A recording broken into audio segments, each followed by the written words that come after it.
curious how you kind of view the ups and downs of the offense being able to do so well and score 14 yesterday, but then not find that similar traction today. Just kind of how you view that going right now. Well, the way I view it today was Ross was pinpoint. Um, I mean, he was spotting up pretty much every pitch he threw. It was either a strike or a close ball. Um, barked at Sean a little bit, the plate guy, and went out to him and making the double switch, start the ninth. And I said, look, man, I don't mean to take any frustration out on you. There's a lot of close pitches. We're able to look at them now in time delay.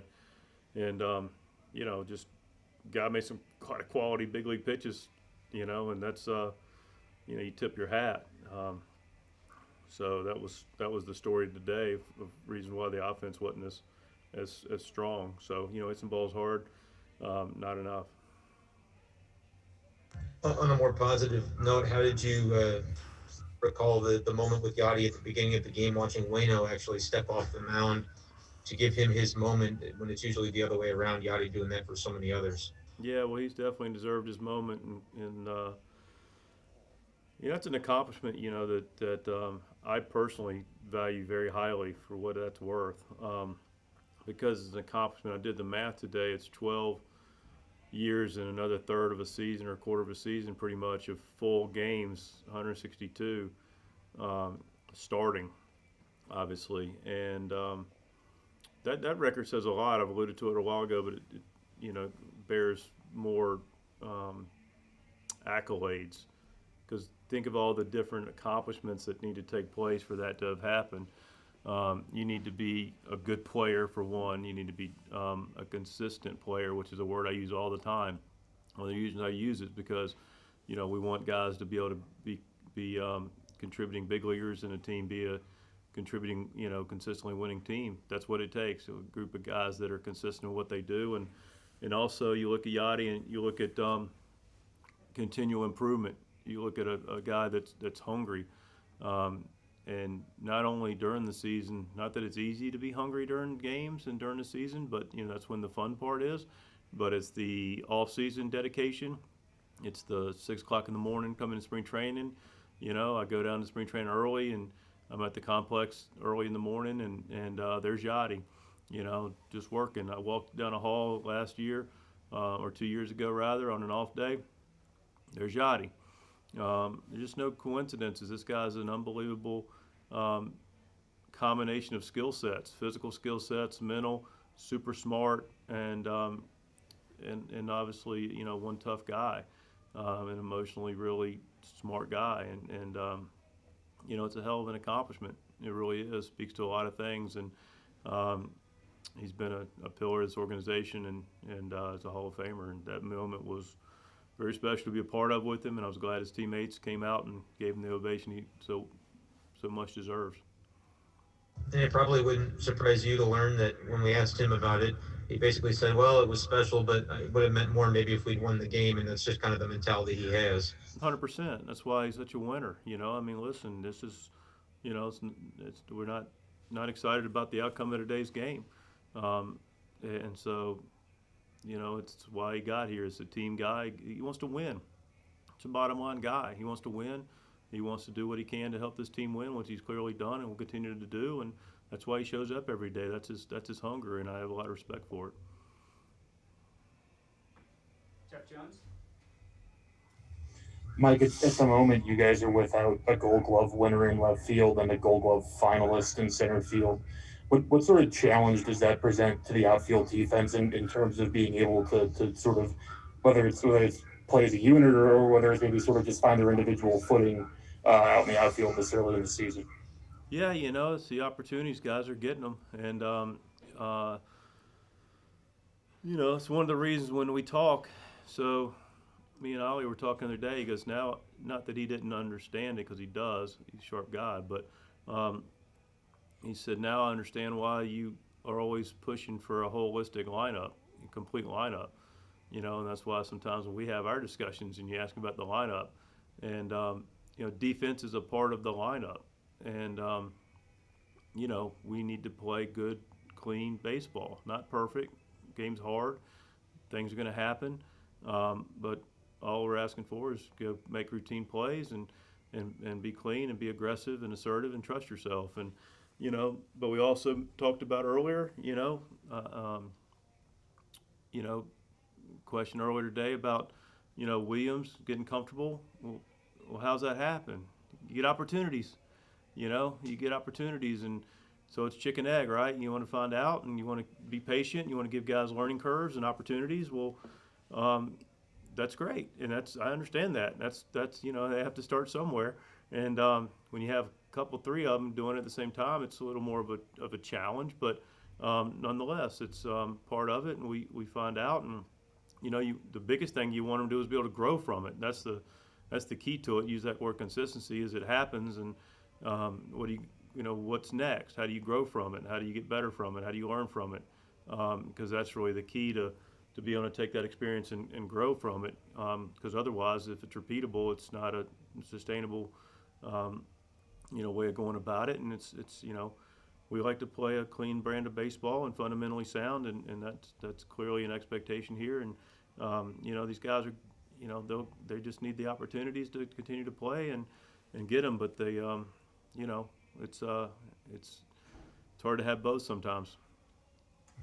Yeah, the ball that Turner hits in the eighth, ideally, is that a play where the center fielder takes charge either to go get it or at least to direct traffic? How do you see that in an ideal perspective? I think you answered your own question. It's a play that, look, the first fundamental we work on in spring training is fly ball communication for a variety of reasons. But one, it's a communication drill, and it's a team defensive drill. And one of the things that we are really good at, and you're going to have your moments, and today was a moment, but one of the things that is important about that is team defense is based on communication and preparation prior to pitch. All right, so prior to pitch, you know what's going on, the elements, then the ball's hit, and now the ball's hit, and everyone goes after it aggressively. And then the person that can catch it the best calls it off, and then we make a play. So, I'm not going to pin it on one person. Ball goes up, awareness where it was, go get it, put yourself in a position to catch it, and you take ownership of it and get called off rather than look for somebody else to make a play. Katie Wood? I know that's probably a tough spot. I mean, it's in no man's land for both Lane and Dean. And there was maybe a chance, at least that we saw up here, that Dean could have lost it in the sun. But from your perspective, did it just seem that no one really called for it or made the aggressive approach there? Yeah, the ball was up there for a while. I haven't had a chance to really look at it. Saw it in real time. The ball was hit with some height to it. We were cheating in a little bit to make sure we could throw the runner at the plate. His, sun could have been a factor. Guys didn't get a good jump, didn't see it. It landed clearly between everybody. Maybe it was just one of those balls that were in kind of the proverbial no man's land. It's hard to say. So we'll look at it a little closer, and everybody will evaluate it, and we'll take it from there. We talked about this yesterday about the balancing act with opportunities, and you just alluded to it. On a night or a day like today where Lane just didn't really look comfortable, is this just a growing pain kind of day, or is there something maybe underlying there that would need to be considered? I don't know what would be underlying wise. Lane's been with us for parts of 3 years. Came up and contributed in 19, and last year really, I've mentioned a handful of guys. The whole team was impacted by COVID last year, as we all were. But this team was really tested because of it, and we stayed together, and we'll continue to stay together. And Lane was a part of that group last year. Diener was a part of that group last year, and the game can be hard. The guys are. There's a learning curve to it, and there's a comfortability to it, and they're getting their opportunities, and we're going to support them. To your question, as far as getting comfortable, my hope is that there's a final time. Just go make plays, do the best you can, be aggressive, and we'll take our best shot. Earlier in the game, he comes in and dives for a ball and gets by him. You can live with that. Just go play and trust your ability and let it all hang out. And after that, it is what it is. Your ability is your ability. So, Lane's been a good player for us. He's got a lot of skills, and we'll let he's got a chance to help us for sure. Has helped us. So, wasn't maybe the best day for him, but we move on, and he'll move on. He'll be fine.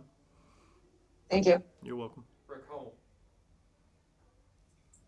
Mr. Shildt, are you surprised that Lane hasn't been any sharper than he has been defensively? And how did you see Sosa's first start today? I was pleased with Sosa. He was on point, looking in, working well with Yachty. Made a nice play, his backhand. Made the routine plays, took a good at bat, base hit to right, got hit, worked another at bat. I thought he did a nice job and played the game, the way we like to play it. Just went and played. I kind of alluded to Lane. He's toolsy player, and he's shown the ability to do it. And like I said, he'll be fine. Was that Wayno's call to choreograph the celebration for Yachty that way? Yeah. Yeah. So we just wanted to make sure we honored it and talked to Yachty about it, and then he said, to the teammate he wanted to be deferential to Wayno pitching. So Wayno, we talked about it because no more like Ripken streak. You had to wait till the 5th inning before it became official game. I was at the game, but now the games are no longer. Now we play suspended games. We finish the game in case something happens. So once that first pitch thrown, that game is now pretty well in the books. So Wayno decided, after the first pitch, he'd step back out. And then we just made a decision amongst the group that we'd make sure the bullpen was out, everybody's out in the bullpen, and everybody's in the dugout, and we would, get out and not only stand and cheer, but do it on the field for him.